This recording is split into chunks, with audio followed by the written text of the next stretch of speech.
Puji syukur kita panjatkan kehadirat Allah Subhanahu wa Ta'ala yang Maha Esa, karena hanya atas perkenannya kita dapat hadir pada kegiatan pengimasan modul 1 oleh seorang calon guru penggerak dari sekolah kita, yaitu SD Negeri 5 Makmur di hari ini.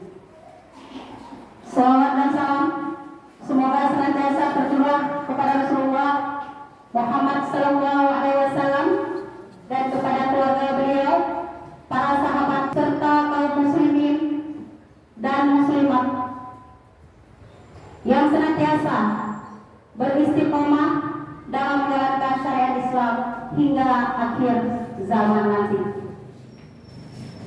Yang terhormat Ibu Kepala Sekolah beserta wakil di UPTD SD Negeri 5 Makmur, yang terhormat Bapak dan Ibu di UPTD SD Negeri 5 Makmur yang senantiasa tidak mengenal lelah dalam memutar roda pendidikan menuju arah perubahan yang lebih baik. Dan yang kami banggakan, calon guru penggerak angkatan 7 dari sekolah kami, yaitu Ibu Dian Anissa, yang mana beliau pada hari ini akan membagikan pemahaman materi serta pengalaman yang telah didapatkan selama menjadi guru penggerak pada modul 1 yang telah dipelajarinya. Saya rasa materi ini akan bermanfaat bagi kita semua untuk kedepannya. Baik Bapak dan Ibu, izinkanlah saya sebagai moderator pada kegiatan ini untuk membacakan susunan acara. Yang pertama sekali yaitu pembukaan oleh saya sendiri, dan yang kedua adalah kata-kata sambutan dari Kepala Sekolah UPTD SD Negeri 5 Makmur. Kemudian acara yang ketiga, pengimasan aksi nyata budaya positif yang akan dipaparkan oleh Ibu Dian Anissa. Dan yang keempat, ada sedikit pembagian konsumsi. Dan yang kelima yaitu penutupan.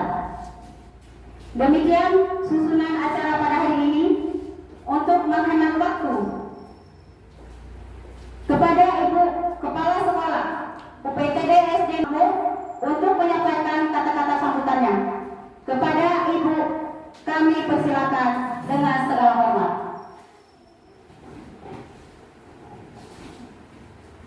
Bismillahirrahmanirrahim. Assalamualaikum warahmatullahi wabarakatuh.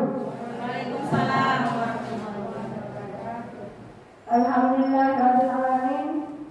Wassalatu wassalamu ala asyrofil anbiya'i wal mursalin wa ala alihi wa ashabihi ajma'in. Puji beserta syukur mari sama-sama kita panjatkan kehadirat Allah Subhanahu wa Ta'ala, yang mana oleh Allah telah melimpahkan karunia-Nya kepada kita semua sehingga kita dapat mengadakan acara seperti ini. Selanjutnya, selawat dan salam mari kita satukan kepada dalam Nabi besar Muhammad sallallahu alaihi wasallam yang telah membawa umatnya dari alam kebodohan kepada alam yang penuh dengan ilmu pengetahuan, dan kepada sahabat beliau sekalian yang saya hormati, bapak-bapak dan ibu-ibu guru SD Negeri 5 Makmur. Pada hari ini, Bapak Ibu, kita bersama-sama akan mendengarkan pengibasan aksi nyata dari Jalan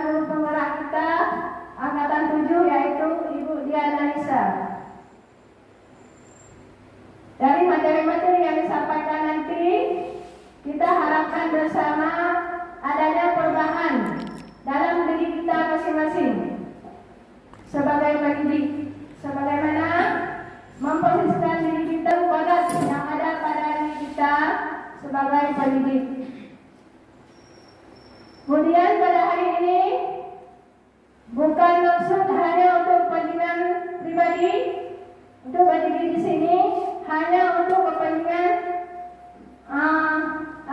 untuk kepentingan kita bersama, bukan untuk kepentingan diri sendiri. Jadi saya sebagai kepala sekolah di sini sangat bangga dan saya berharap dengan adanya kegiatan ini akan menguatkan kita sebagai warga sekolah di sini untuk mengubah paradigma berpikirnya dan mengimplementasikan nanti di sekolah.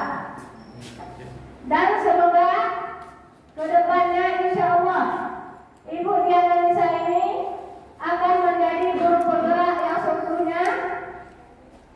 Sebagai guru penggerak di sekolah kita ini diharapkan dapat mendorong perkembangan murid secara holistik dan akan menjadi pelatih atau mentor bagi guru-guru yang ada di sini dan akan menerapkan pengalaman-pengalaman terbaiknya di sekolah maupun di lingkungan. Selain itu, sebagai guru penggerak merupakan teladan dan agen transformasi ekosistem pendidikan untuk mewujudkan profil pelajar Pancasila. Jadi, dengan adanya pembahasan ini, setiap filosofi pemikiran di Nusantara akan terlaksana dengan baik. Sebagaimana tuntutan dari kurikulum Merdeka yang akan dilaksanakan di sekolah-sekolah.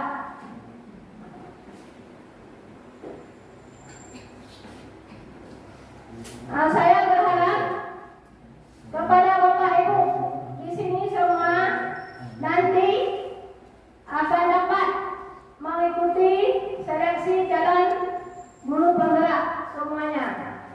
Semoga kedepannya sekolah kita ini akan lebih maju dan lebih potensi.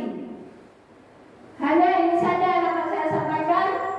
Saya akhiri wabillahi taufiq wal hidayah. Wassalamualaikum warahmatullahi wabarakatuh.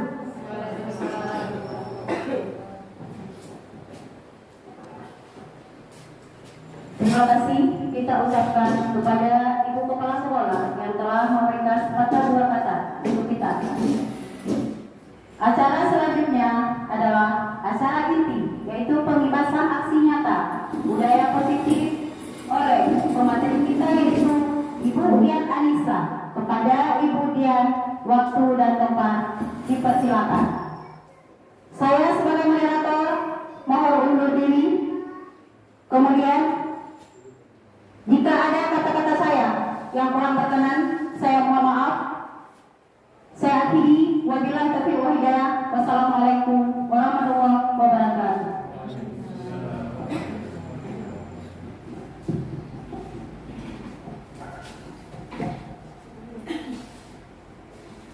Bismillahirrahmanirrahim. Assalamualaikum warahmatullahi wabarakatuh. Waalaikumsalam. Selamat siang Bapak dan Ibu. Alhamdulillahirabbil alamin.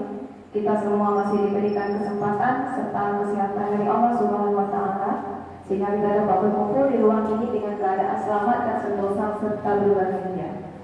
Sebelumnya saya mengucapkan terima kasih kepada Ibu Nuraila sebagai moderator di kegiatan ini dan kepada Ibu Nuraila selaku kepala sekolah yang sudah memberikan izin kepada saya untuk melakukan penindasan terkait aksi nyata pada modul 14 sekaligus sebagai salah satu pemenuhan tugas pendidikan guru penggerak yang sedang saya ikuti. Selain itu, saya juga banyak mengucapkan terima kasih kepada Bapak dan Ibu yang sudah bersedia meluangkan waktunya untuk berhadir di tempat ini dan mendengarkan pemaparan terkait budaya positif untuk beberapa waktu ke depan. Bersama saya, Dian Anissa, calon guru penggerak angkatan 7 dari UPTD SD Negeri Rumah Makmur, Kecamatan Makmur, Kabupaten Biren. Baiklah Bapak dan Ibu, sekilas saya perkenalkan fasilitator saya di sini adalah Bapak Agus Suswandi SSI MA. Kemudian pengajar praktik saya adalah Ibu Reni Godia SPD, di mana keduanya sangat berperan penting dalam proses pendidikan saya serta anggota-anggota di guru penggerak angkatan 7 lainnya. Nah, untuk mengawali kegiatan kita, Bapak dan Ibu, ada baiknya kita mengucapkan Bismillah terlebih dahulu. Sama-sama ya Bapak dan Ibu. Bismillahirrahmanirrahim. Nah, sekarang saya ingin mendengar semangatnya dulu nih. Mungkin tadi kita udah lelah mengajar, masih ada ngantuk-ngantuknya. Jadi harus semangat dulu, ya. Ibu coba senyum dulu semua. Iya, manis, ganteng. Jadi semangatnya gini, kalau saya bilang SD Negeri 5 Makmur, jawabnya luar biasa. Siap Bapak dan Ibu? Ya. SD Negeri 5 Makmur? Luar. SD Negeri 5 Makmur? Luar biasa. SD Negeri 5 Makmur? Luar biasa. Wah, semangat sekali. Nah Bapak dan Ibu, untuk lebih menyenangkan suasana kita di hari ini, saya akan memberikan satu ice breaking atau pemanasan pikiran kita. Silakan Bapak dan Ibu siapkan cepat. Ada ice breaking di sini, coba gambar. Ada kira-kira apa jawabannya? Rusia. Ini nama negara. Ayo. Rusia. Rusia, ya. Ibu sudah mau tepuk tangan. Nah, ada satu lagi nih. Nah, ini ada apa gambarnya? Ayo. Ada sih pikirannya nih. Ada bulan, ada angka 2. Kira-kira nama negara apa ya? Ayo. Portugis. Ada bulan, ada 2. Bu sama dengan Po. Bu sama dengan Po. Polandia. Ibu bisa. Ya, mari tepuk tangan dulu untuk kita Bapak dan Ibu semua di hari ini. Kita beri tepuk tangan dulu. Nah, Bapak dan Ibu, salam dan bahagia. Di sini sudah terlihat seorang tokoh pendidikan, siapa dia? Iya, Bapak Ki Hajar Dewantara merupakan pelopor pendidikan di Indonesia dan pendiri Taman Siswa atau Taman Kanak-kanak, di mana beliau sendiri memiliki filosofi pemikiran yang luar biasa dan masih sangat eksistensi kita gunakan sampai dengan sekarang ini. Bapak dan Ibu, perlu saya sampaikan bahwa di guru penggerak ini, materi-materi yang kami pelajari tidak jauh berbeda dengan Merdeka Mengajar, yaitu di pelatihan mandiri di platform Merdeka Mengajar yang telah kita ikuti. Di sini saya bersama salah satu guru penggerak juga, yaitu Ibu Khairul Hayatun. Benar Ibu Khairul? Tidak berbeda jauh ya dengan Merdeka Mengajar ya. Nah Bapak dan Ibu, maka dari itu kegiatan ini sangat penting untuk menambah wawasan kita terkait Merdeka Mengajar. Mungkin selama ini ketika kita melihat platform Merdeka Mengajar, kita hanya men-skip videonya, lihat sedikit video, men-skip hanya untuk mendapatkan centang hijau. Ya, tapi di sini Bapak dan Ibu, kita akan menambah wawasan yang lebih untuk Merdeka Mengajar tersebut. Baik Bapak dan Ibu, di sini ada pertanyaan pemantik, ya, apakah makna positif dan apa contoh penerapan positif yang telah kita terapkan? Ya, kita terapkan. Apa sih contoh penerapan positif yang telah kita terapkan di sekolah? Budaya apa? Ada Bapak dan Ibu di sekolah kita? Budaya? Iya, kebiasaan positif ya. Baik Bapak dan Ibu, sedikit saya sampaikan Bapak dan Ibu. Saya berdiri di sini Bapak dan Ibu. Saya bukan untuk menggurui Bapak dan Ibu. Pengalaman Bapak dan Ibu lebih banyak daripada saya yang berdiri di depan. Saya di sini hanya menyampaikan amanah daripada materi guru penggerak sendiri. Ya, jadi saya bukan merasa so hebat karena saya seorang calon guru penggerak, tetapi kita di sini sama-sama belajar untuk mengubah paradigma pendidikan yang mungkin selama ini kita salah dalam menilainya. Baik dan Ibu, maka budaya positif. Budaya positif di kelas atau sekolah yaitu nilai dan kebiasaan di kelas atau sekolah yang berpihak pada murid agar mereka dapat berkembang menjadi pribadi yang kritis, penuh hormat dan bertanggung jawab. Jadi Bapak dan Ibu, budaya positif itu adalah suatu kebiasaan yang nilainya itu positif. Di dalamnya terkandung kegiatan yang dapat menumbuhkan karakter murid. Ya, dapat menumbuhkan karakter murid. Alhasil, budaya positif ini harus dikembangkan di dalam kelas dan harus dikembangkan sejak dini. Mengingat prosesnya sangat berlangsung lama dan kemudian harus ada konsisten dari setiap stakeholder yang ada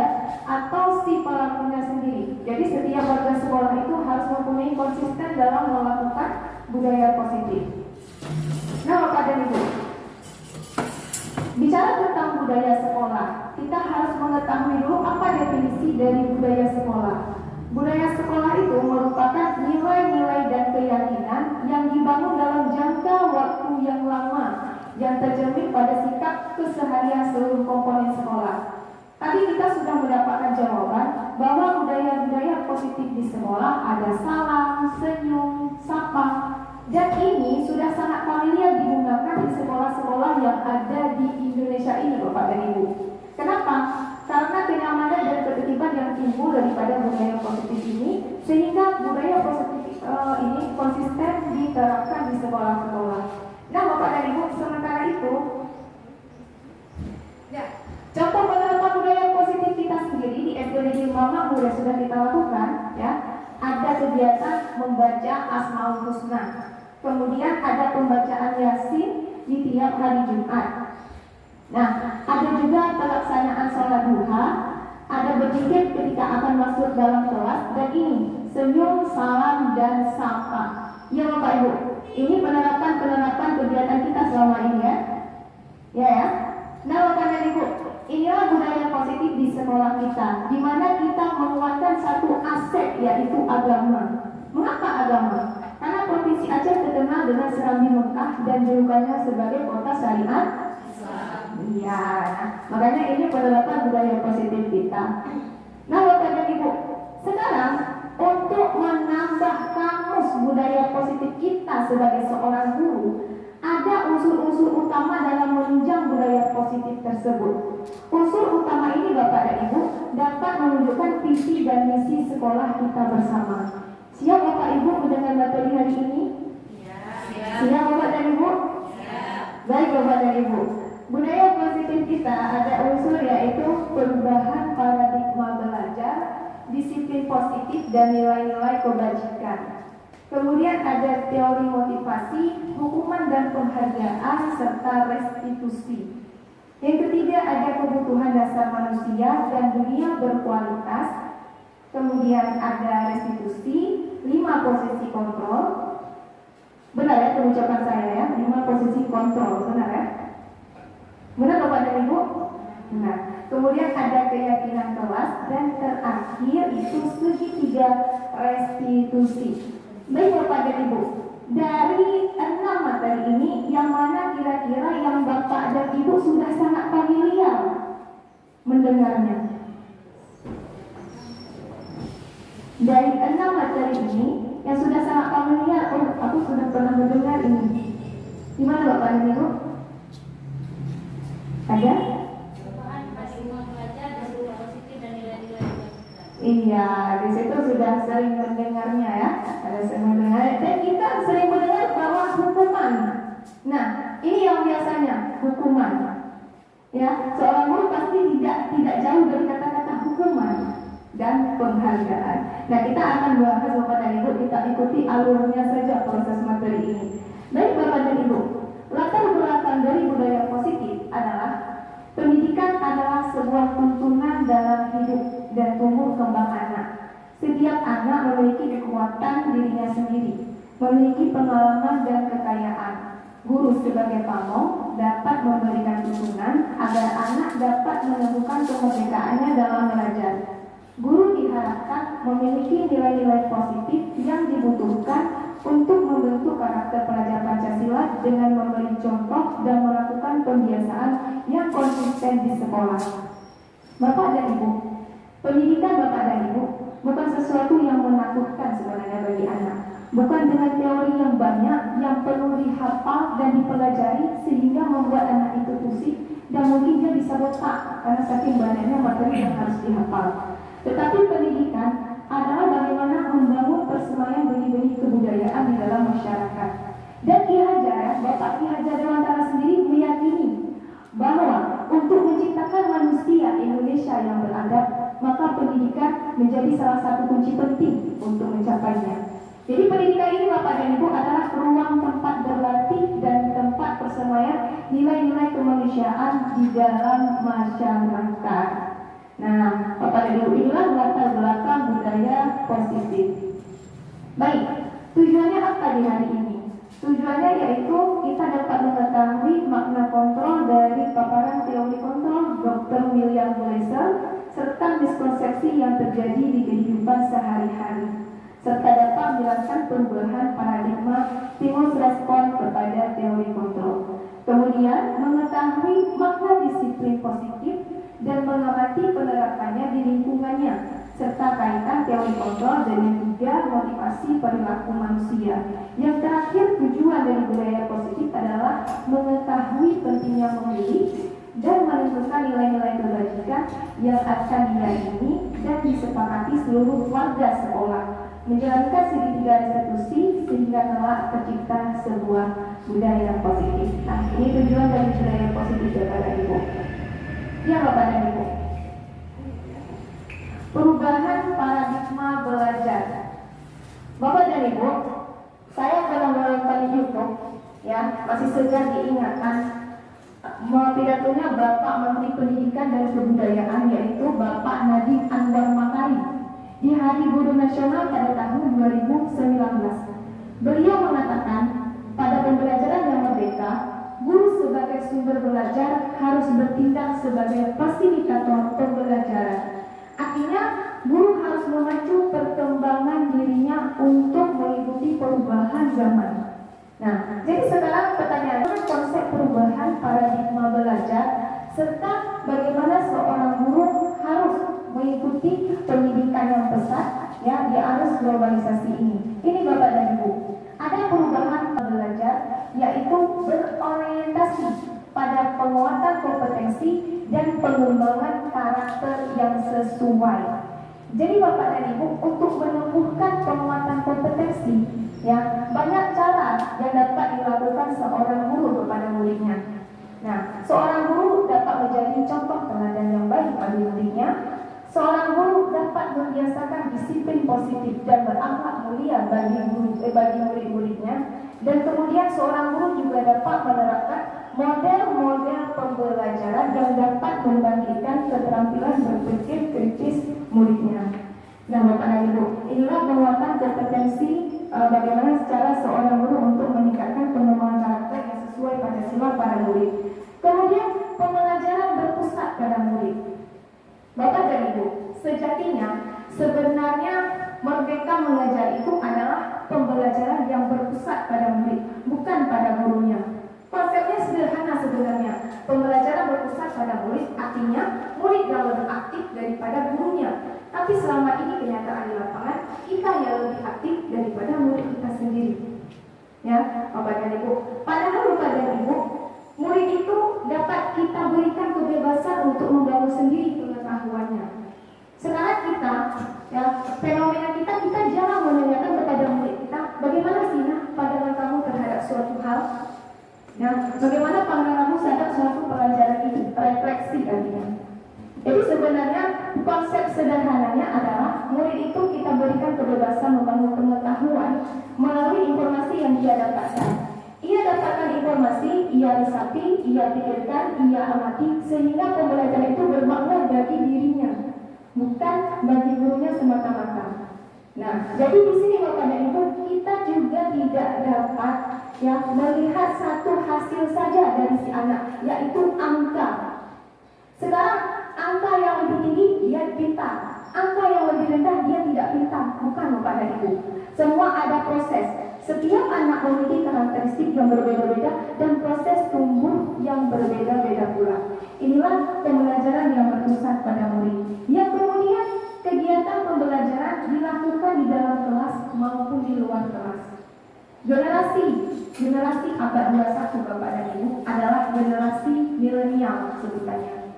Gaya hidup mereka tuh sudah bebas. Gaya hidup mereka suka fashionable, tidak suka diatur. Dan yang lebih kuncinya lagi, mereka cepat menguasai teknologi digital. Anak 4 tahun Bapak dan Ibu sudah bisa, ya, menggunakan HP dengan begitu lihainya. Apalagi laptop. Mungkin 1 jam kita berikan laptop kepada dia, dia sudah bisa mengakses seluruhnya. Nah, Bapak dan Ibu, jadi pembelajaran di dalam kelas harus dikelola seorang guru dengan penuh pembelajaran yang menyenangkan. Kemudian di luar kelas juga tidak kalah pentingnya Bapak dan Ibu. Kita punya sawah Bapak dan Ibu, kita punya perkebunan. Kita ajak anak-anak kita untuk mengamati sawah itu saja. Itu sudah memakan waktu dan mereka sudah memiliki pengalaman. Jadi ketika kita mengajak anak keluar kelas, dia dapat berinteraksi dengan lingkungan serta lebih akrab dengan masyarakat. Mengapa Bapak dan Ibu? Karena murid akan menjadi bagian dari masyarakat suatu hari nanti. Nah, kemudian terdiferensiasi. Bapak dan Ibu, kata-kata terdiferensiasi Bapak dan Ibu telah digunakan dan familiar di kurikulum merdeka. Apa artinya terdiferensiasi? Artinya Bapak dan Ibu, kita guru harus mengakomodir segala kebutuhan murid. Murid tidak dapat disamakan, murid tidak dapat dibedakan. Arti disamakan bagaimana? Si A saya kasih soal dari 1 sampai dengan 5, ini materinya. Si B saya kasih 1 sampai 5, ini materinya. Sama materi yang dia dapatkan. Ya, padahal si A ini belum mampu seperti si B dan si B belum juga mampu seperti si A. Jadi tidak dapat disamakan dan juga tidak dapat dibedakan. Artinya ini si murid ini agak kurang pintar nih. Ini agak cepat nih loadingnya. Ini si B ini cepat loadingnya. Pastinya kayak gini aja dia. Jadi di situ kita sudah membedakan murid Bapak dan Ibu. Sejatinya terdiferensiasi adalah mengakomodir atau memfasilitasi segala kebutuhan murid. Apa sebenarnya yang dia butuhkan dalam pembelajarannya? Jadi dia dapat mengumpulkan misalnya tugas. Dia dapat mengumpulkan dengan cara dia sendiri. Bu, saya nggak bisa seperti ini Bu. Saya maunya kumpul tugas seperti ini. Boleh, ambil. Bu, saya mau tugasnya dengan Bapak. Ambil. Bu, saya mau tugasnya dengan kata-kata aja. Mau di depan kelas. Ambil. Nah, itu namanya kebutuhan murid Bapak dan Ibu. Kemudian guru dan murid menguasai 4T, yaitu critical thinking, di mana situasi seseorang itu Bapak dan Ibu dapat melihat permasalahan baik dari sederhana maupun rumit, dan dia dapat menguraikan solusi dari setiap permasalahannya. Kemudian creativity, di mana seseorang memiliki keterampilan yang ia mampu mendapatkan, menerapkan, mengembangkan, dan menyampaikan kepada orang lain. Kemudian kolaborasi, artinya di sini guru dan murid sama-sama bekerja sama, seperti itu Bapak dan Ibu. Ya, jadi tidak hanya ketika berbagi ide bermanfaat bagi dia saja, tetapi bagi orang lain juga. Kemudian ada komunikasi. Ini adalah teknik bagaimana mengumpulkan kemampuan untuk sama-sama saling membangun dalam pengetahuan yang dibahas di dalam kelas. Inilah Bapak dan Ibu perubahan paradigma belajar. Sekarang Bapak dan Ibu, kita akan bermain satu kegiatan.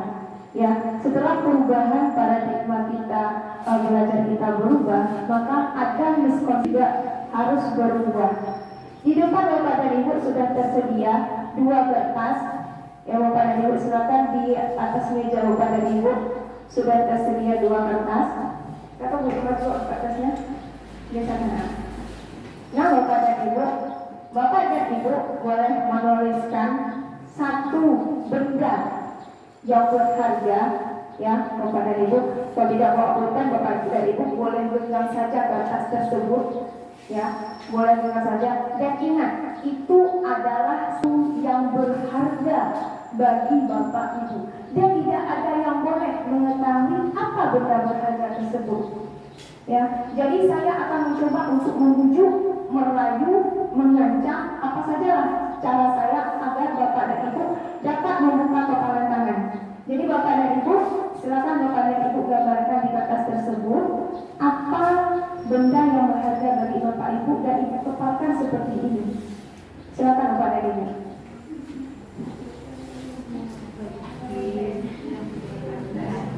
Benda yang berharga. Saya nanti akan mencoba membuka kepala tangan. Apakah dia akan terbuka dengan gigitan saya? Ini Ibu, kertas kecil ini. Iya. Memang harus berbentuk benda. Tulisan aja boleh juga, tak lupa. Maksudnya yang dibayangkan yang benda penting itu harus berbentuk benda. Iya boleh. Berbentuk benda juga boleh. Dikepalkan ya, tangannya dikepalkan. Ya, dikepalkan. Saya akan mencoba membuka nanti Bapak dan Ibu. Saya akan berusaha membuka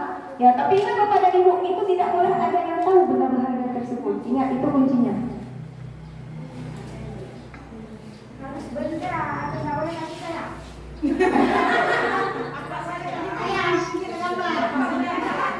Boleh, boleh. Kalau kasih saya bentuknya rompe ya, bukan hati ya.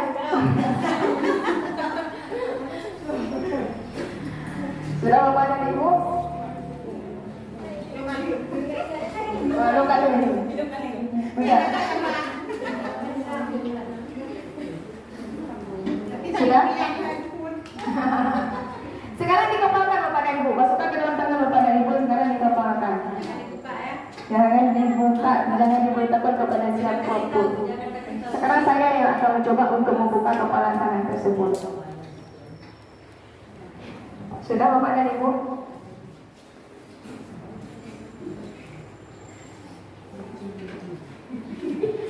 Baik Bapak dan Ibu, saya akan menuju kemana dulu nih? Ya, kemana? Ini saya akan mencoba sekarang merayu. Saya sekarang akan mencoba merayu bagaimana Bapak dan Ibu dapat terbuka nggak? Tapi ingat ya, itu sesuatu yang berharga bagi Bapak dan Ibu. Tidak ada orang lain yang dapat mengetahuinya. Sekarang saya beralih kepada ibu cantik di sebelah saya. Ya, Ibu, tak tanya. Ibu cantik nih. Bukan tanya, saya mau tahu benda apa. Rahasia. Mau rahasia kita nih? Enggak. Nah, sekarang saya mau pergi ke tempat ibu yang ini. Buka. Buka. Saya tadi dibuka. Enggak boleh. Aduh. Nangis nih saya kalau nggak dibuka. Buka, ibu udah suruh buka. Tolong juga. Saya terakhir nih. Kalau saya pergi ke tempat siapa lagi ya? Nah, Ibu Mutia. Bu, ini sehabis dari acara ini saya kasih bakso 100 mangkok, 1000 mangkok untuk seluruh keluarga 7 turunan. Nggak boleh juga, nggak boleh. Nah, Bapak dan Ibu udah saya rayu, udah saya bujuk, udah saya ancam ya. Nggak ada yang mau buka kepala tangannya. Nah, ini Bapak dan Ibu adalah miskonsepsi kita selama ini, yaitu mengontrol murid. Baik Bapak dan Ibu, sudah tidak usah diulang lagi. Sudah selesai. Ya Bapak dan Ibu. Nah Bapak dan Ibu, ini adalah teori kontrol kita yang selama ini salah, yaitu ilusi guru mengontrol murid. Kita sebenarnya Bapak dan Ibu ingin murid yang disiplin aja, nggak usah ada malas-malasnya, nggak usah ada tunggu-tunggunya. Pokoknya murid ini harus disiplin, saya senang. Jadi ketika kita merasa kita mengontrol murid, sebenarnya Bapak dan Ibu, murid itu tidak mau dikontrol. Nah, kita ketika mengontrol murid, oh murid ini patuh. Ya, sebenarnya mereka tidak mau dikontrol. Seperti itu juga Bapak dan Ibu, teori kontrol tangan.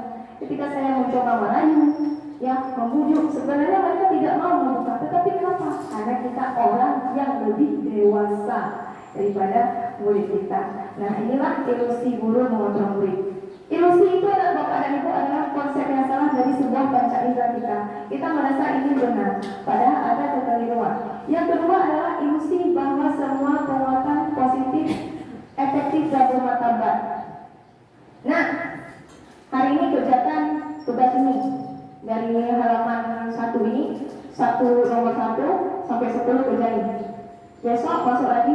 Nah, kerjain halaman 13, 1 sampai 10 kerjain. Begitu seterusnya. Kita merasa penguatan tersebut adalah positif karena dilakukan berulang kali. Padahal ini hanyalah ilusi semata Bapak dan Ibu. Ketika dalam kurun waktu tertentu, anak akan merasa, aduh ibu ini itu disuruh. Contohnya saya sendiri Bapak dan Ibu, murid saya dari kelas 4, kelas 5, kelas 6. Kelas 6 ada kurun waktu tertentu mereka sudah bosan dengan apa yang saya minta. Kelas 4 mereka membaca, baca ya halaman ini, baca semua. Nulis ya, nulis soal, nulis jawabannya, nulis semua. Tetapi kelas 6 sekarang, nah ini soal, ada soal di SPM Plus. Bu, kenapa ya pakai soal Bu? Mau sama soal aja, jawabannya aja ya Bu. Kenapa? Karena kita merasa, oh udah positif kita buatin mereka untuk membaca dan menulis setiap hari. Ya, nah inilah ilusi Bapak dan Ibu. Yang ketiga, ini yang paling parah Bapak dan Ibu. ilusi bahwa kritik dan membuat orang merasa bersalah dapat menguatkan karakter. Ikah nah, umumnya nak ikah hanya kepada PR. Sehingga kepada kita kritik. Tapi juga orang pegang. Berapa kali sudah ada yang bilang ya, keluar PR. Kritik kepada itu. Kita cuma satu lupa. Kritik sejatinya Bapak dan Ibu dapat membuat identitas sebenarnya seorang anak sukses menjadi identitas gagal. Ia akan memiliki stigma negatif dari dirinya. Makanya Bapak dan Ibu ketika ada anak kita suruh Bapak dan Ibu, nak coba baca puisi ke depan, nak aja dong Bu, nggak bisa saya Bu. Kenapa? Karena ada kritik, mungkin itu dari keluarga ataupun gurunya yang sudah lebih dulu mengkritik dia bahwa ia tidak akan bisa. Nah, ini ilusi Bapak dan Ibu. Ya, kemudian ada ilusi bahwa orang dewasa memiliki hak untuk memaksa. Ketika ada seorang anak tidak mau sebenarnya dia untuk kita disiplinkan, kita memaksanya. Sehingga setelah tidak dengar lagi apa yang bilang, pulang. Kita memaksanya kepada ibu. Disinilah teori kontrol kita Bapak dan Ibu terjadi miskonsepsi. Baik Bapak dan Ibu, inilah perubahan paradigma stimulus. Ya, kita mencoba mengubah orang agar berpandangan sama dengan kita, padahal teori kontrolnya kita berusaha memahami pandangan orang lain tentang dunia. Kemudian perilaku buruk dilihat sebagai suatu kesalahan. Teori kontrolnya semua perilaku memiliki tujuan. Ya, baik perbuatan baik si anak Bapak dan Ibu, baik perbuatan buruk dia Bapak dan Ibu, ia memiliki suatu tujuan. Kemudian orang lain bisa mengontrol saya. Sebenarnya begitu Bapak dan Ibu, orang lain bisa mengontrol saya. Sejatinya hanya kita yang dapat mengontrol diri kita sendiri. Dan kemudian saya dapat mengontrol orang lain. Ya, karena saya orang lebih dewasa, saya gurunya. Sejatinya sebenarnya Anda tidak bisa mengontrol orang lain. Kemudian ada pemaksaan ada saat bujukan gagal. Sudah kita bujuk buat PR ya, kepada nggak buat. Kecuali kita paksakan, misalnya hanya kepada PR, misalnya kepada PR, lo ibu dulu. Ada ilah, hingga kelas kamu, nggak ada buka nilai-nilai lagi. Ya, nah kemudian padahal teori kontrolnya ada kolaborasi dan kesepakatan menciptakan pilihan-pilihan baru. Kita Bapak dan Ibu tidak pernah bersepakat dengan murid kita sebenarnya. Kita hanya menghukum saja, tapi bersepakat dengan dia, kita panggil dia, kita sepakati apa yang dia mau sebenarnya jarang. Ya, kita Bapak dan Ibu bukan Bapak dan Ibu, saya sendiri tidak seperti itu. Nah, yang kemudian stimulus respon terakhir adalah model berpikir menang atau kalah. Ketika kita dapat mengontrol murid, kita merasa menang. Ketika dia dikontrol, ya kita merasa dia sudah kalah. Padahal model berpikir teori kontrol yang benar adalah model berpikir menang dan menang. Gurunya senang, muridnya juga senang. Baik Bapak dan Ibu, kita masuk ke disiplin positif. Nah, kata disiplin sering dikaitkan dengan tata tertib, teratur, dan kepatuhan pada peraturan. Kata disiplin juga sering dihubungkan dengan hukuman. Padahal itu sungguh berbeda karena belajar dengan disiplin tidak harus dengan memberi hukuman. Justru Bapak dan Ibu, hukuman adalah salah satu alternatif terakhir dan kalau perlu tidak perlu digunakan sama sekali. Jadi Bapak dan Ibu ada tingkat sebenarnya kesalahan anak mungkin yang paling berat sekali itu dapat ada hukumannya. Kalau tidak perlu ya tidak perlu sama sekali. Nah Bapak dan Ibu, kata disiplin sudah nggak asing Bapak dan Ibu ya, kita dengar di telinga ya. Kata disiplin konotasinya adalah kepatuhan. Orang yang mengikuti peraturan itu orang disiplin. Sedangkan orang yang tidak mengikuti peraturan berarti dia orang yang tidak disiplin. Sejatinya Bapak dan Ibu, disiplin itu sebenarnya membuat ketidaknyamanan pada diri kita sendiri dan ada membuat rasa tidak nyaman bagi orang lain sendiri. Nah Bapak dan Ibu, tujuan disiplin positif. Jadi Bapak dan Ibu ada harus kata-kata positifnya pada murid. Kenapa? Karena ini dapat menanamkan motivasi untuk menjadi orang yang mereka inginkan dan menghargai diri sendiri dengan nilai yang mereka percaya. Kemudian murid akan tetap berperilaku baik dan berlandaskan nilai-nilai kebajikan karena mereka ingin menjadi orang yang menjunjung tinggi nilai yang mereka hargai untuk mencapai tujuan mulia. Jadi Bapak dan Ibu, melalui pendidikan dan bimbingan. Dengan pendidikan dan bimbingan, maka ini akan lebih menekankan kepada perubahan perilaku murid yang keluar dari dirinya sendiri. Nah, tetapi jika penerapan disiplin, ya penerapan disiplin diberikan dari hukuman, murid mengikuti kedisiplinan, tetapi ada unsur keterpaksaan di dalamnya. Bapak Ki Hajar Dewantara menyatakan bahwa untuk mencapai kemerdekaan atau dalam konteks pendidikan kita saat ini dan untuk menciptakan murid yang merdeka, syarat utamanya adalah harus ada disiplin yang kuat. Disiplin yang kuat Bapak dan Ibu, disiplin dari dalam diri sendiri, artinya motivasi intrinsik, tanpa ada paksaan dari orang lain. Jika kita tidak ada motivasi intrinsik dari dalam, maka kita perlu orang lain untuk mendisiplinkan diri kita. Jangankan orang lain Bapak dan Ibu, Allah saja sudah dapat mendisiplinkan diri kita karena tidak adanya motivasi intrinsik. Baik Bapak dan Ibu, motivasi intrinsik Bapak dan Ibu menurut Ki Hajar Dewantara itu tidak hanya terlepas dari perintah saja, akan tetapi juga cakap buat memerintah diri sendiri. Kita lanjut ke nilai kebajikan universal. Bapak dan Ibu, pada visi misi sekolah kita terdapat nilai-nilai kebajikan yang dapat menjadi acuan untuk melakukan budaya positif atau menimbulkan budaya positif bagi murid. Tetapi selama ini visi dan misi kita hanya sebagai pajangan saja. Murid tidak secara signifikan menumbuhkan budaya positifnya. Ya, kenapa? Setiap perbuatan itu memiliki suatu tujuan. Nilai-nilai kebajikan Bapak dan Ibu merupakan nilai-nilai yang diyakini oleh murid kita.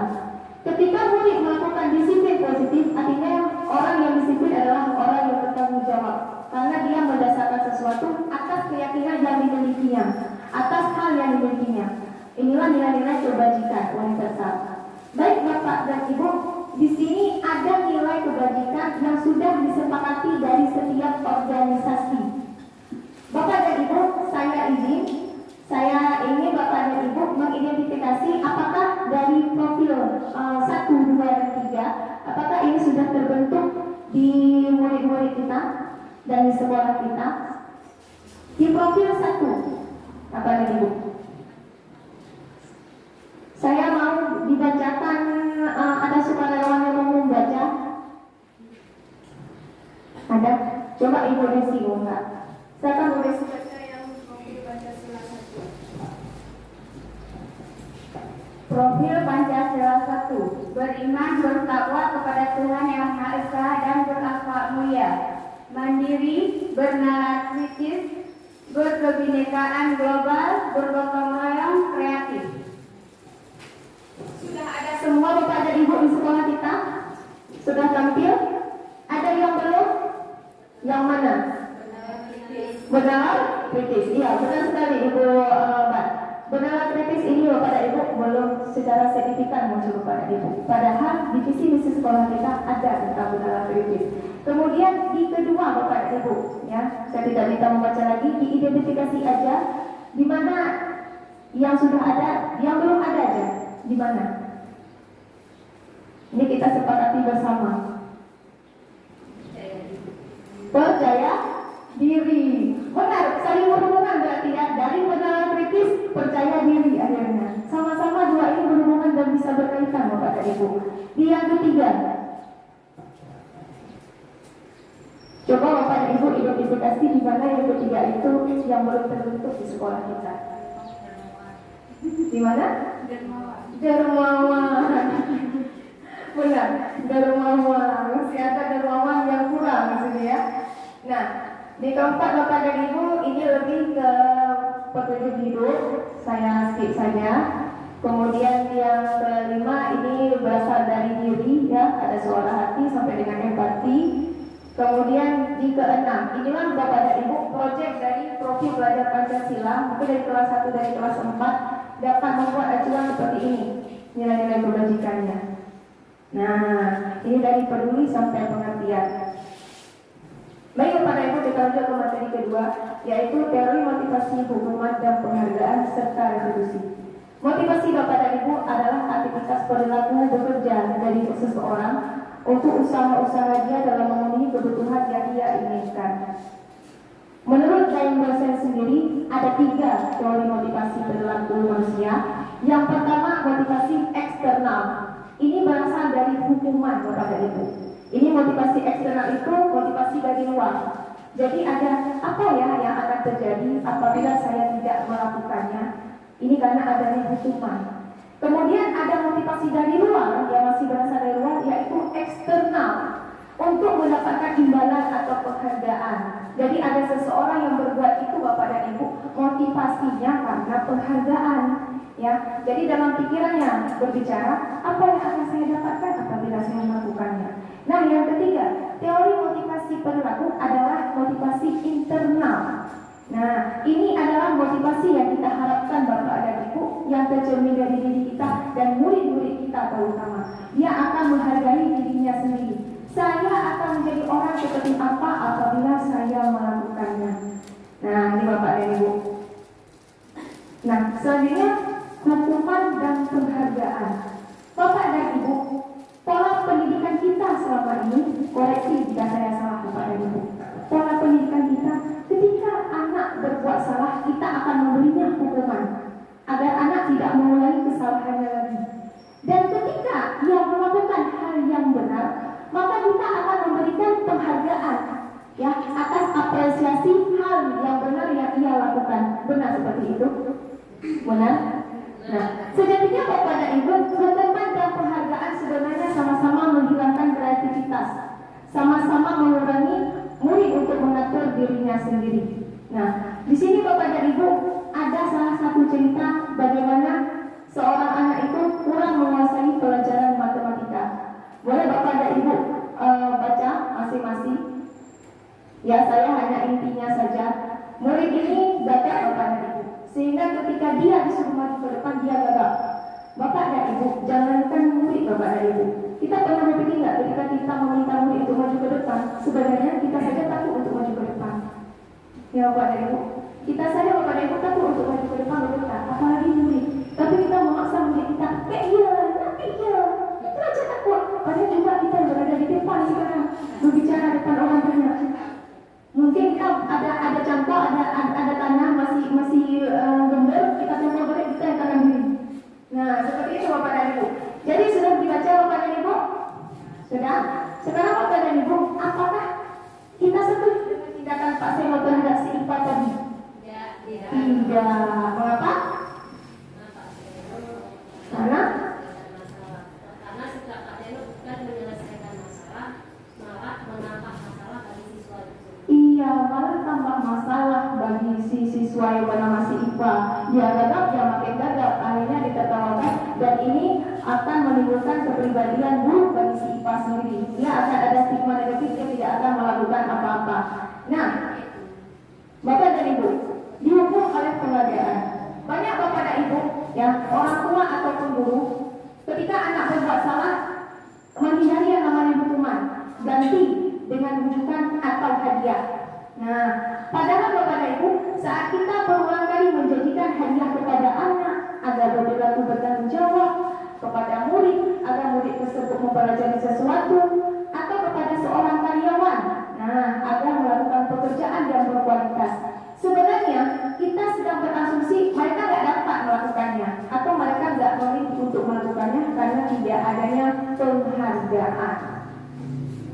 Nah, ini adalah teori dari Alkitab, bahwanya tindakan memberi penghargaan nilainya Bapak dan Ibu sama dengan menghukum seseorang.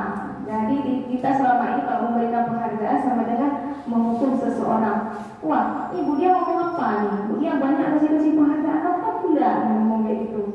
Ya Bapak dan Ibu, ada Bapak dan Ibu, kita ikuti alur prosesnya. Ada satu jawaban di sini nanti. Jadi kita berpikir, wah selama ini saya salah ini semuanya. Kita harus kasih anak ini salah, kita kasih itu salah. Enggak Bapak dan Ibu, hanya ada kekeliruan. Baik Bapak dan Ibu, ada imbasan penghargaan. Yang pertama, pengaruh jangka pendek. Ketika kita memberikan penghargaan kepada anak, ia melakukan lagi perbuatan. Melakukan lagi perbuatan, kita berikan lagi penghargaan. Sejatinya ketika penghargaan tidak ada, maka ia tidak mau melakukannya. Jadi ini berlangsung penghargaan hanya kepada jangka adik-adik. Kemudian penghargaan tidak efektif Bapak dan Ibu. Ya, ketika anak tidak mendapatkan lagi penghargaan, maka ia tidak akan berusaha seperti setelah sebelumnya. Nah, yang ketiga ada penghargaan merusak hubungan. Ini yang paling sering Bapak Ibu. Sebenarnya Bapak dan Ibu, orang pintar di dalam kelas itu tidak disukai oleh murid-murid lainnya.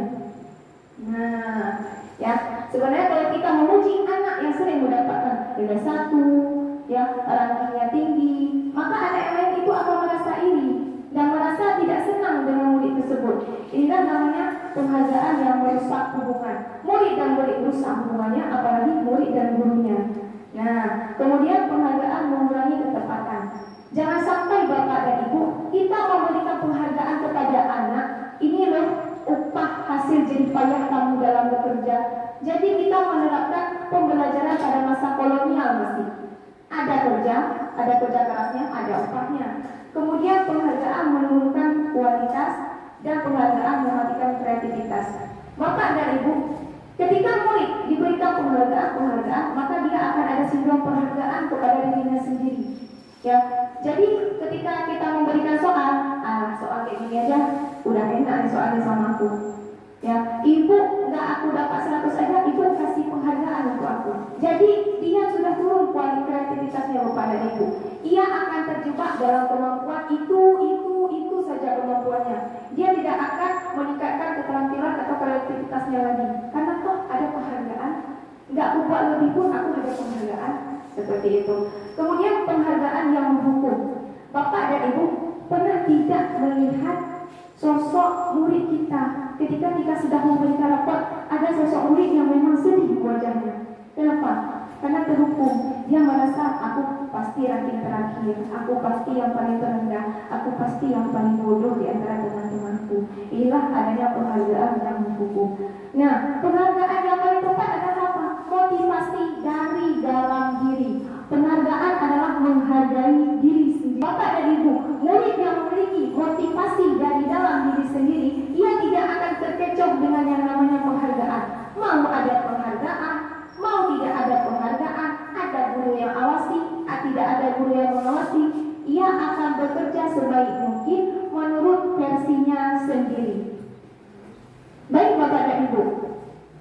Nah, Bapak dan Ibu, ya, jadi kita sebagai orang tua atau guru, orang tua kita bilang sekarang ya, ada anak sedikit salah, ya, sedikit salah dihukum. Ada anak banyak berbuat salah malah lebih dihukum.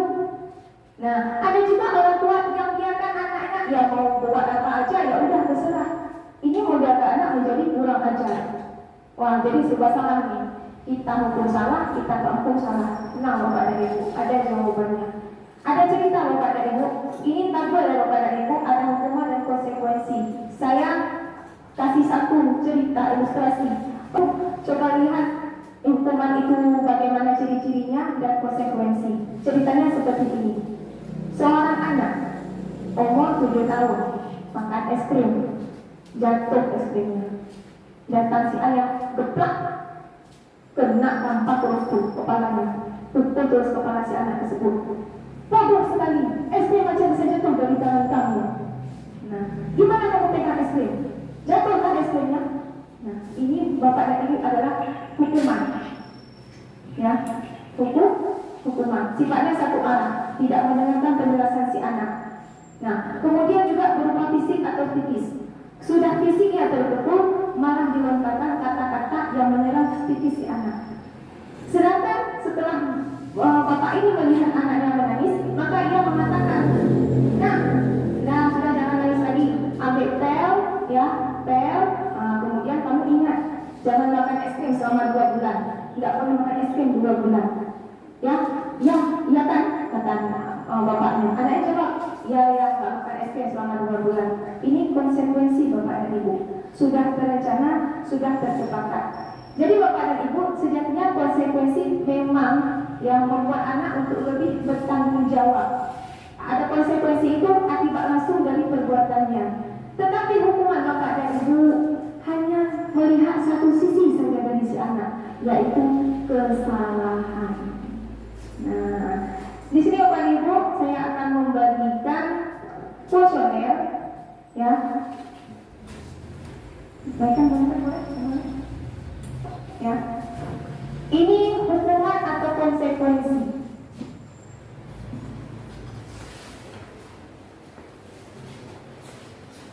Nanti kita lihat siapa yang paling banyak berikutnya. Gak ada hadiahnya. Ada pulpen?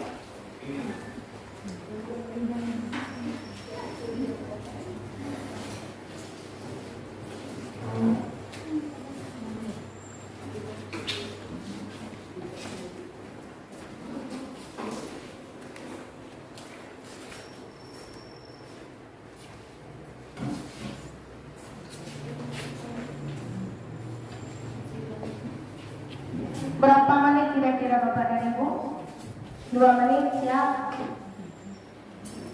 Siap ya 2 menit ya? Buru semua loh, buru-buru jam terbang tinggi. Karena jam terbang tinggi yang ada pintu, jadinya jam terbangnya tinggi.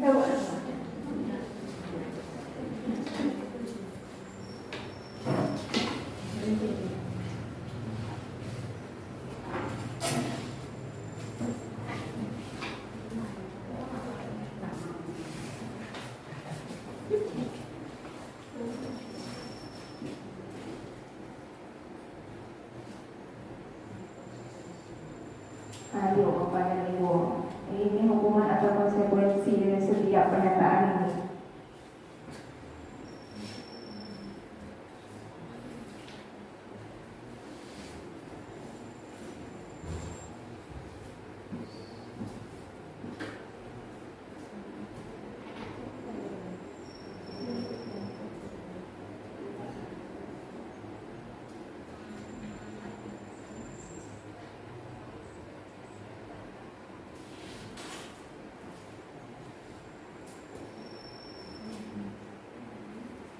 Sudah selesai.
Udah saya hitung dulu ya Bapak dan Ibu.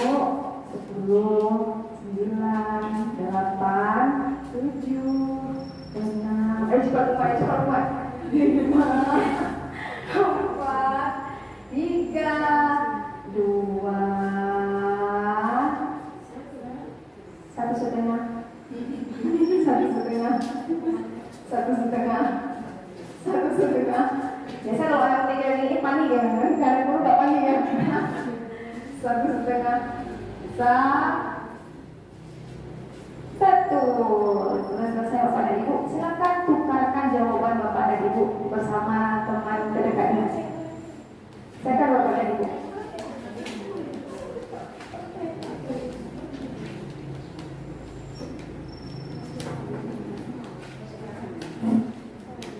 Ya, tukar dengan temannya masing-masing.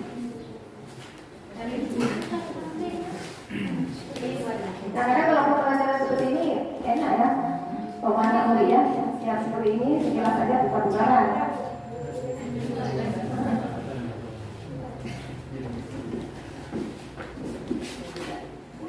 Kita lihat siapa yang paling banyak benarnya. Baik ya, sudah selesai ya Bapak dan Ibu. Baik.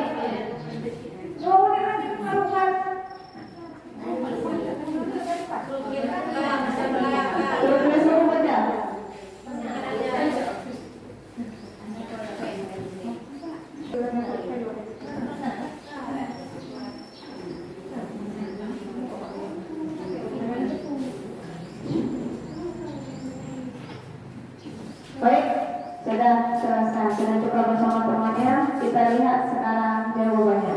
3, 2, 1. Klik. Nah, Bapak dan Ibu, silakan dikoreksi.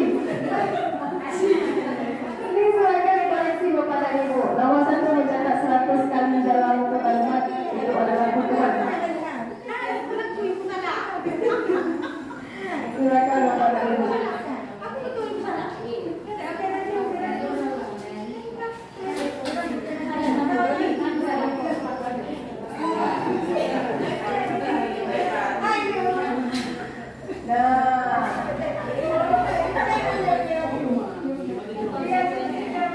Ada yang menang semua. Soalnya 1, 2, 3, 4, 5, 6, 7. 7 yang mana? Gimana? Iya, Sumita. Oh, iya, Bapak.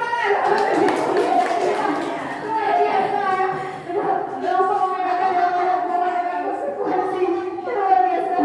Ibu Lia. Baik, Bapak dan Ibu. Ibu Lia. Baik, Bapak dan Ibu. Ya. Kita sekarang kembali kepada restitusi. Tadi sudah ada hukuman dan konsekuensi. Sekarang Bapak dan Ibu, restitusi.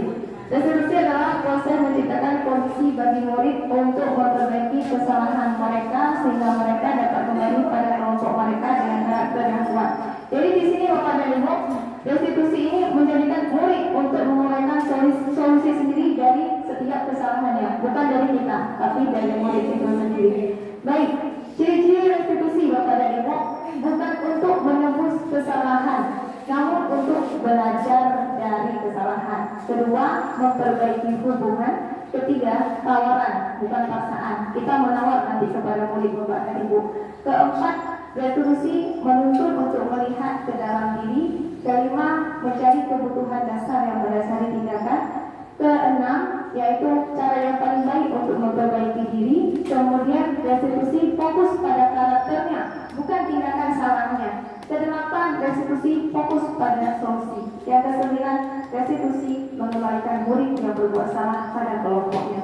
Bapak dan Ibu, nomor 8 saya garis bawahi, fokus pada solusi. Fokus pada solusi artinya Bapak dan Ibu bukan masalahnya yang kita fokuskan. Apa tadi kamu salah? Apa tadi kamu salah? Bukan Bapak dan Ibu, bukan masalahnya, tetapi solusinya adalah fokus utamanya. Dan kita jangan berpatokan kepada kesalahan si anak. Ketika kita berpatokan kepada kesalahan si anak hanya satu, maka akan timbul kesalahan yang lain lagi dari dirinya. Maka dari itu dibutuhkanlah restitusi, di mana ia meyakini segala hal nilai-nilai kebajikan dari diri dia yang akan memenuhi kebutuhan dasarnya. Baik Bapak dan Ibu, materi keempat, kebutuhan dasar manusia dan dunia berkualitas. Bapak dan Ibu, kita semua setiap individu yang tidak terkecuali anak-anak punya kebutuhan dasar. Ada perilaku baik dan buruk ini karena adanya kebutuhan dasar yang belum terpenuhi. Nah, Dr. William Glasser menyatakan setiap perbuatan itu yang ada tujuannya. Nah, ada 5 kebutuhan dasar manusia, yaitu 1, kebutuhan untuk bertahan hidup, yaitu survival. Yang kedua, cinta dan kasih sayang, love and belonging. Yang ketiga, kebebasan atau freedom. Yang keempat, kesenangan, fun. Kelima, kekuasaan atau power. Inilah 5 kebutuhan dasar manusia, Bapak dan Ibu. Dan kita sejatinya pendidik hanya mampu untuk menuntun kodrat yang ada pada anak. Kita tidak mampu mengubah kodrat tersebut. Yang ada kita hanya menuntun si anak saja. Sekarang Bapak dan Ibu, mari kita berpikir. Nah, Ibu Ambar guru kelas 4 sedang bingung menghadapi ulah salah satu murid di kelasnya, yaitu si Adeu. Beberapa anak telah datang dan mengeluhkan Adeu yang seringkali minta bekal makan siang mereka dengan paksa. Bapak dan Ibu, jika Bapak dan Ibu dihadapkan situasi seperti Ibu Ambar, apa yang akan Bapak Ibu lakukan kepada si Adeu? Ayo, bagaimana? Ketika anak sudah mengadu, biasanya kita datang kepada murid, sini. Apa kamu buat tadi? Apa kamu buat tadi? Biasa seperti itu Bapak dan Ibu. Nah, menurut Bapak Ibu ada alasan nggak ada yang melakukan hal tersebut? Ada? Ada kebutuhan dasar dasar yang belum terpenuhi oleh si Adio. Kebutuhan apakah itu Bapak dan Ibu? Mari kita lihat di video ini. Kalau Bapak Ibu ada mengatakan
itulah kebutuhan-kebutuhan dari si Adio. Tapi kita tadi pasti ada perspektif-perspektif yang berbeda. Makanya 5 kebutuhan dasar si Adio itu muncul semuanya.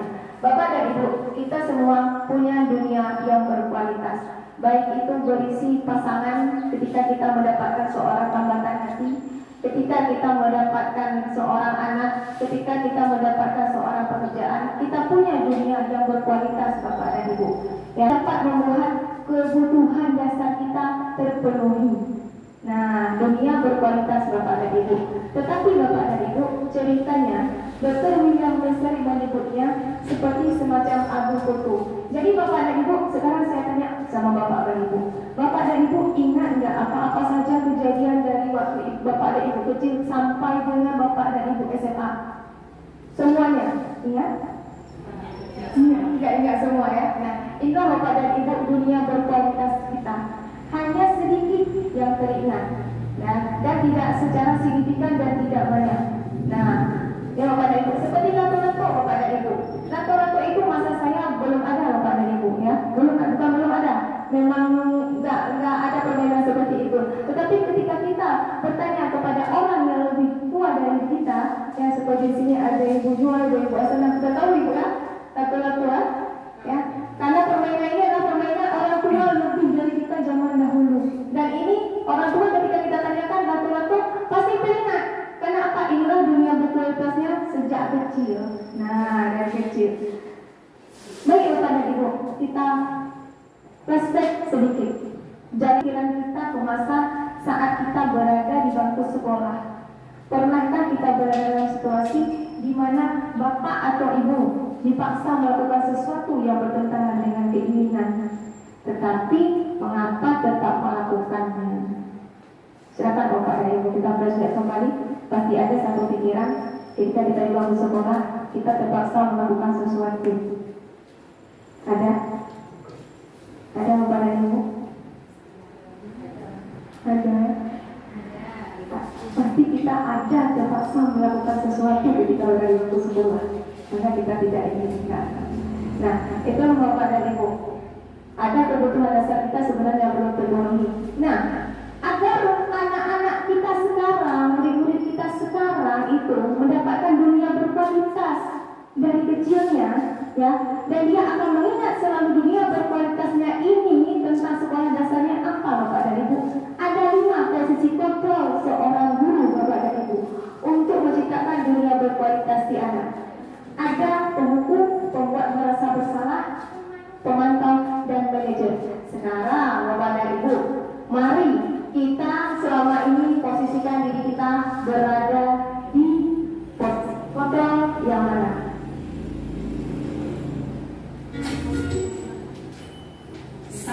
berbahagia Ibu dan Bapak guru Ini hebat. apa ini? Dalam Bapak penerapan teman disiplin positif restitusi, salah satu program yang dikembangkan adalah 5 posisi kontrol. 5 posisi kontrol dalam restitusi adalah proses perjalanan seorang pendidik agar dapat mengenali dirinya. Pada video kali ini, kita akan membahas tentang 5 posisi kontrol yang dikembangkan oleh Diane Gosser dan contoh penerapannya.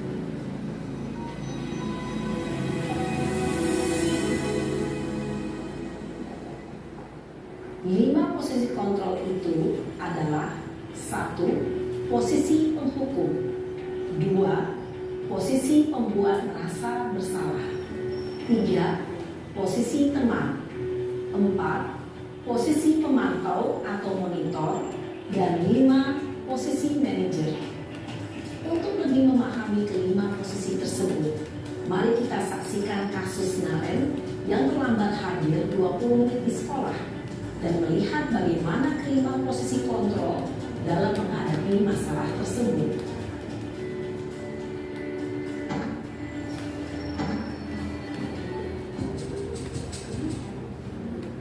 Nah, ini posisi kontrol sebagai penghukum.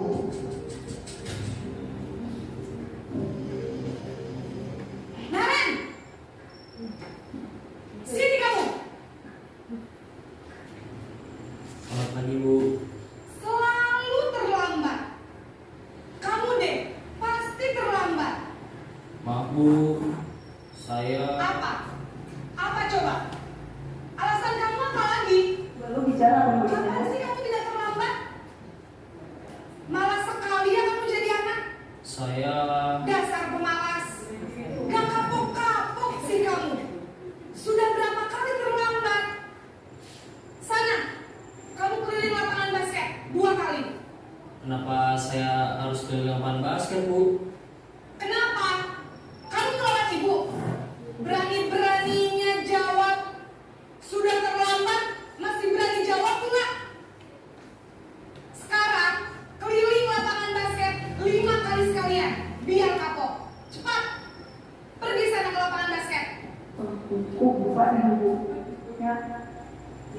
Nah, itu Bapak dan Ibu adalah posisi kontrol penghukum. Nada suaranya tinggi, terkadang mata melotot-lotot dari nunjuk-nunjuk. Penghukum Bapak dan Ibu. Kita identifikasi posisi kontrol kita selama ini di mana ya Bapak dan Ibu? Jangan kasih tahu Bapak dan Ibu. Jangan buka kartu. Ya. Nah, kemudian yang kedua Bapak dan Ibu, pembuat merasa bersalah pada murid.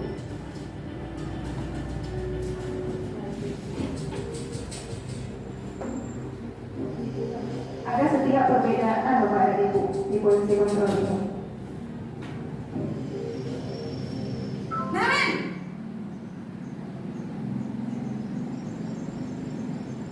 Selamat pagi, Bu. Naren. Kamu kenapa terlambat lagi, nak? Ya Tuhan, Naren. Kamu senang ya bikin ibu susah ya? Kalau kamu terlambat lagi, nanti ibu yang ditegur bapak kepala sekolah, nak. Disangka ibu tidak bisa membina kamu. Duh, gimana ini? Maaf, Bu. Duh, Gusti Naren. Kamu suka ya kalau ibu ditegur bapak kepala sekolah? Terus, sekarang ibu harus tulis apa yang di buku absen? Ini kamu sudah sering terlambat loh. Ibu harus apa coba? Maaf, Bu. Maaf sekali. Ya sudah, lain kali jangan bikin ibu susah lagi ya nak ya. Ibu tidak akan kuat lagi kalau kamu begini terus.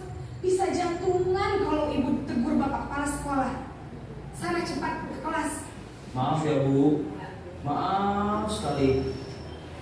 Makin bersalah, merasa bersalah, muridnya gara-gara guru-gurunya mau jantungan yang sudah terlambat ya.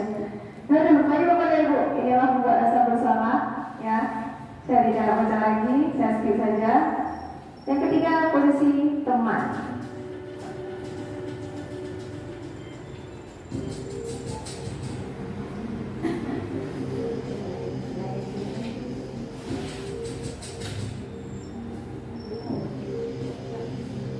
Naren!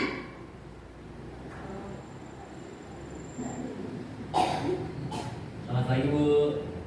Wah, sudah jam berapa ini nak? Ini teman ibu pada ibu. Selamat lagi ya sayang.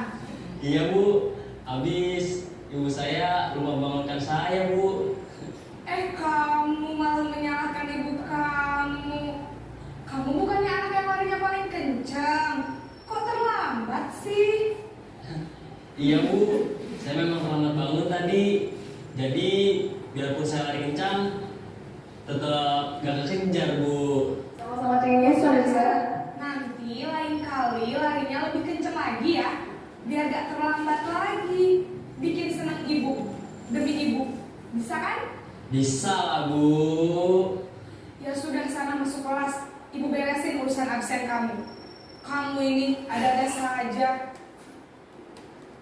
Nah, kondisi ini muridnya tertawa, tapi sebenarnya ada kerugiannya Bapak dan Ibu. Baik, ini kondisi teman Bapak dan Ibu, ya. Senyum-senyum aja kok kondisi teman. Nah, yang keempat adalah memantau.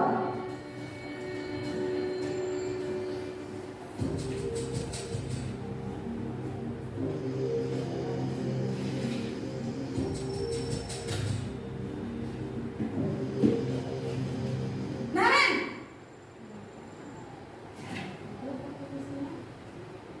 Selamat pagi Bu. Naren, apa peraturan sekolah kita tentang jam berapa kita harus masuk sekolah, nak? Kita harus di sekolah jam 7 Bu. Iya betul, sekarang sudah jam 7.20. Naren sudah tahu konsekuensinya jika terlambat hadir. Paham Bu, saya harus tinggal kelas pas jam istirahat selama 20 menit. Iya benar, konsekuensinya demikian. Jadi nanti jam 9.30 pas istirahat, kamu harus tinggal di kelas, kerjakan tugas tambahan untuk ketertinggalan kamu, ya? Baik Bu.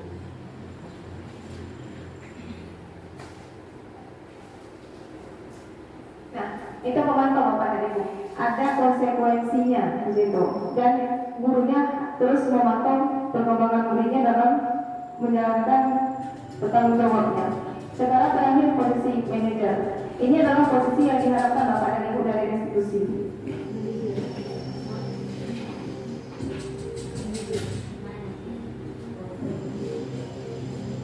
Naren!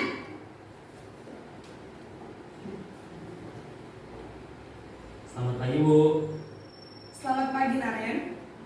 Maaf Bu, saya terlambat. Iya, sekolah masuknya jam 7, sekarang sudah jam 7.20.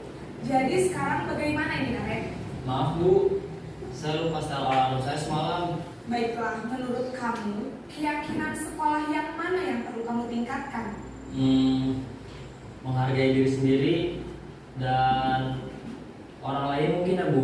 Setuju. Jadi, apakah Naren meyakini prinsip saling menghormati tersebut? Iya Bu, saya meyakininya. Apakah Naren bersedia memperbaiki masalah keterlambatan ini? Bersedia Bu. Bagaimana kamu akan perbaiki masalah keterlambatan ini? Saya akan coba untuk tidak lupa menyetel alarm saya Bu. Baik, kalau Naren lupa menyetel alarm di rumah, ada orang yang kira-kira bisa bantu mengingatkan tidak? Ada Bu, kata saya, Kak Emma. Ada lagi selain Kak Emma? Selain Kak Emma, ada ibu saya. Baik, jadi yang mengingatkan Naren adalah Kak Emma dan ibu kamu ya? Kira-kira akan mulai setel alarm kapan nih, Naren? Setelah pulang sekolah, akan segera saya lakukan. Baik, jadi Naren akan setel alarm untuk bangun besok pagi dan akan diingatkan oleh kakak dan ibunda Naren ya. Ada lagi yang mungkin perlu dilakukan, Naren, agar tidak terlambat bangun lagi? Tidak ada Bu. Baik, Naren, terima kasih untuk kerjasama kamu. Sekarang kamu perlu kembali ke kelas untuk belajar. Baik Bu, terima kasih. Nah, posisi manajer Bapak dan Ibu adalah memulaikan solusi dari muridnya sendiri. Bukan kita yang memberikan solusi, tapi kita menggali dan menggali solusi apa yang ia inginkan dari diri dia. Nah, ini adalah 5 posisi kontrol Bapak dan Ibu. Dapat Ibu dokumentasikan dengan foto. Ya, ketika identitas murid, identitas gagal itu adalah kontrol dari luar karena adanya menghindari hukuman. Kemudian ada identitas yang berhasil atrasur sukses, tetapi dia mengharapkan imbalan atau ketenangan pada orang lain di posisi teman atau pemantau. Dan yang terakhir adalah manajer. Ini adalah identitas berhasil seorang murid karena berasal dari keyakinan diri sendiri tentang bagaimana menguraikan solusinya. 5 fungsi kontrol Bapak dan Ibu. Ya, tujuannya guru dapat melakukan refleksi atas disiplin yang dijalankan selama ini dan dampaknya untuk muridnya.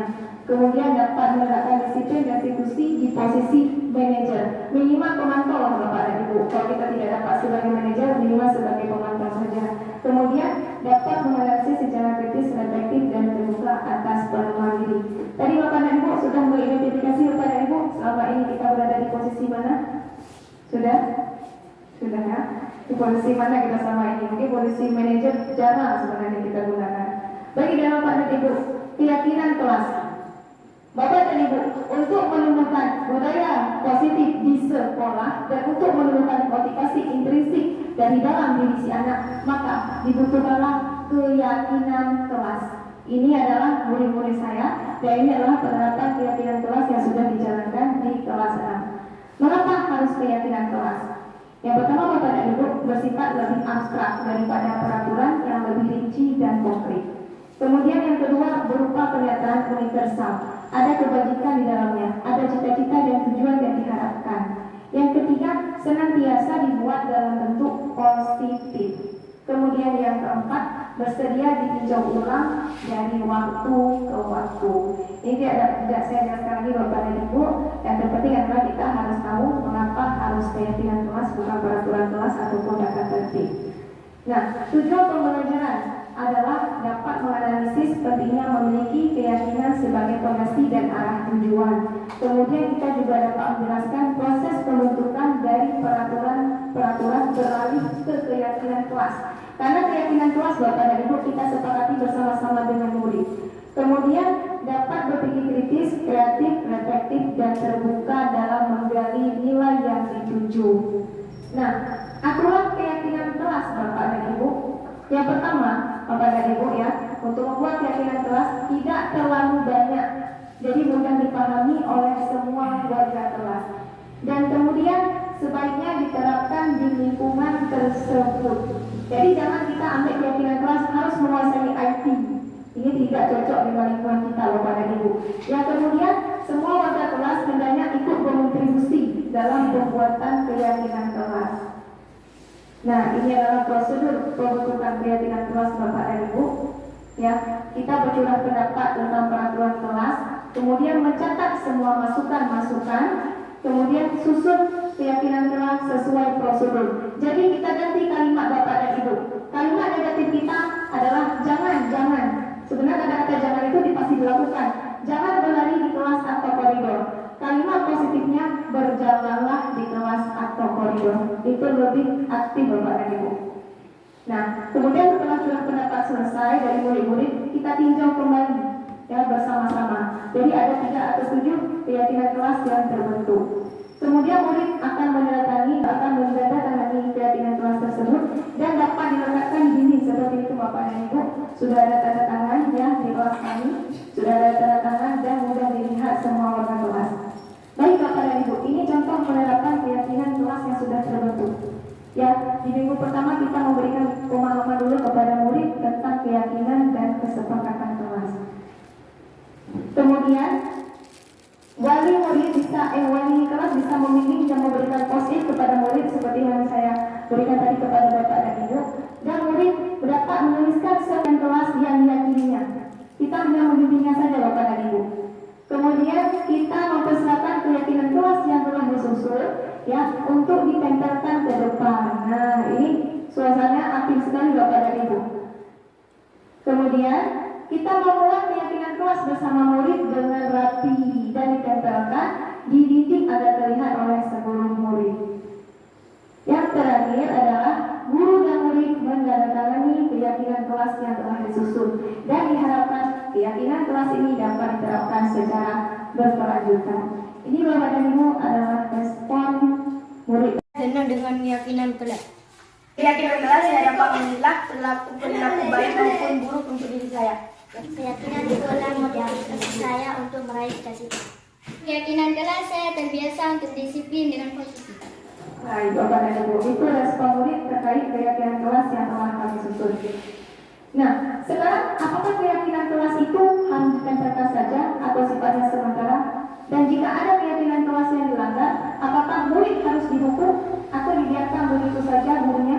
Ya, atau dimaafkan? Ini materi terakhir kita, Bapak dan Ibu. Nah, ada segitiga restitusi jawabannya, Bapak dan Ibu. Ya, tadi restitusi, sekarang penerapannya di segitiga restitusi. Yang pertama, guru mengetahui restitusi sebagai salah satu cara menerapkan disiplin positif. Yang kemudian, guru dapat menerapkan restitusi dalam membimbing murid berdisiplin positif. Yang terakhir adalah guru dapat menganalisis dengan sikap reflektif dan kritis penerapan disiplin positif di lingkungannya. Baik, Bapak dan Ibu, ini adalah video. Pak Guru hebat.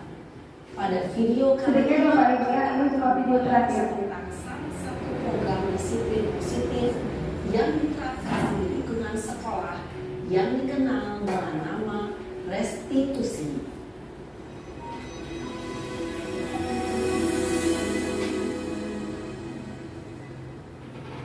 Restitusi dikembangkan oleh pakar pendidikan Diane Gosson berlandaskan pada teori kontrol Dr. William Blaser.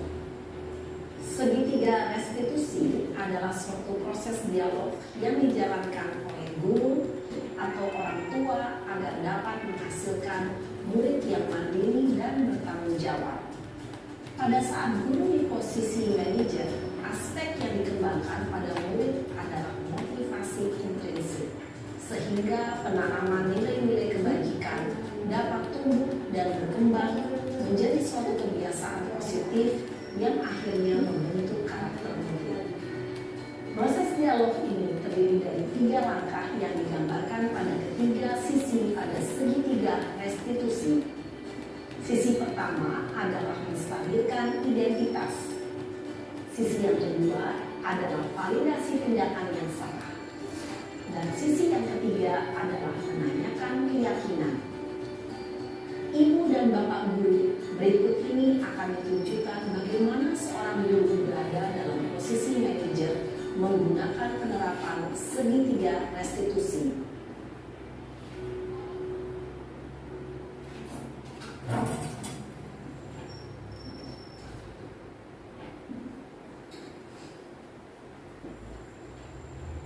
Siang sana. Siang Pak. Sudah lama nggak ketemu Sarah? Kenapa hari ini ada di sini? Kesel Pak, kesel banget. Masa aku dikatain tukang fitnah Pak? Ya aku marah lah. Aku balik ngatain Eka di depan kelas. Kesel banget. Oh begitu. Ya pasti kamu marah dan kesal. Bapak juga akan marah apabila ada yang menuduh Bapak seperti itu. Kemudian pada saat itu kamu mau melakukan apa? Ya saya langsung ngatain Eka lah Pak. Kesel banget. Saya bentak-bentak dia di depan teman-teman lain. Oh begitu. Pasti kamu melakukan seperti itu karena suatu alasan tertentu kan? Iyalah, masa saya diam saja Pak? Ya saya bela diri lah. Masa saya dituduh tukang fitnah? Ya wajar lah. Mempertahankan harga diri itu sesuatu yang penting buat kamu. Untung kamu tidak bertindak lebih gegabah lagi. Hanya membentak-bentak. Iya Pak. Untung saya masih bersabar dan hanya membentak saja. Sudah gemes padahal. Saya pasti bela diri lah. Ya pasti ya. Tapi kamu memilih untuk tetap bertahan dan bersabar. Kamu memilih untuk tidak berbuat lebih parah lagi, bukan? Iya. Nah, sekarang coba kita lihat lagi tindakan kamu yang bentak-bentak Eka di kelas. Tindakan kamu itu kira-kira sesuai dengan keyakinan kelas atau prinsip kamu tidak? Enggak lah Pak. Capek Pak jadi pemarah. Jadi keyakinan atau prinsip mana yang kurang sesuai dengan keinginan kamu? Ya, saya sebenarnya sangat menghargai orang lain. Mungkin saat itu saya menjadi emosi. Jadi tidak menunjukkan sikap itu. Kamu meyakini tidak? Menghargai orang lain itu penting buat kamu. Yakinlah Pak. Iya, setuju. Kita harus saling menghargai. Namun ada juga keyakinan yang kita sepakati yang perlu kita jalankan apabila kita sedang marah, bukan? Ya, saya bisa lebih proaktif, mulai dengan diri sendiri. Saya bisa jadi lebih bersabar, mengambil waktu jeda untuk berpikir mau apa selanjutnya. Kira-kira kamu bersedia memperbaiki masalah ini tidak? Sedia, Pak. Kalau kamu memperbaiki masalah ini, kamu akan menjadi orang seperti apa? Saya akan menjadi orang yang bertanggung jawab kali ya, Pak. Dan senantiasa proaktif. Iya, menurut kamu bagaimana rasanya menjadi orang seperti itu? Ya nyaman lah, bangga bisa bersabar dan menghadiri. Baiklah kalau begitu. Yuk kita pikirkan bagaimana memperbaiki masalah ini. Seperti itu Bapak dan Ibu, segitiga restitusi. Jadi ada 3 bagian. Yang pertama menstabilkan identitas. Ya, jadi Mudi distabilkan dulu identitasnya ketika dia sedang marah. Karena kalau kita fokus kepada kesalahan, maka kondisi Mudi tidak akan berubah. Dia pasti tetap salah. Kemudian validasi tindakan yang salah.